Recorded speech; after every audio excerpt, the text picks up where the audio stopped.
kailangan ko dito, si Congressman Florendo sagutin niya because these are legal issues involving their contract with the government. Di ba? Tama ba ako?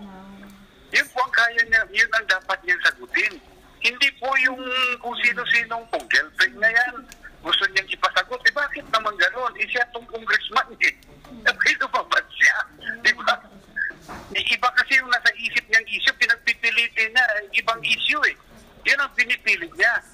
Ang sa akin, maliwanag itong sa akin. May hawak-hawak akong kontrata, ito yung problema ng bayan.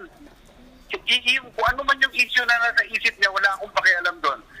Dito kami sa problema ng bayan, dito kami sa may pakialam ang bansa. Congressman siya, may tungkulin siya sa bayan, ipaliwanag yung kontrata niya sa gobyerno. Yun ang gusto kong pag-usapan at yun ang gusto kong pag-usapan kung pwede magharap kami sa national TV. Marami akong itatanong sa kanya at kailangan niya sagutin. Kung meron sila nakikitang ethical issues, ipapadisbar ako for having a girlfriend, adi go ahead. Mag-file ng complaint. Sir, baka walang material abogado. sir, Pero sir, is that an admission that you have a girlfriend? Eh, Diyos ko naman. Kayo naman, sino bang walang girlfriend?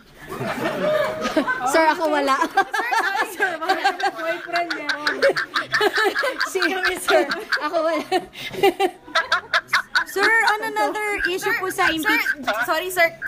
Abihin ko lang gaano katagal na po kayo, sir, nung girlfriend niyo po? Yan ang secret. Secret yan.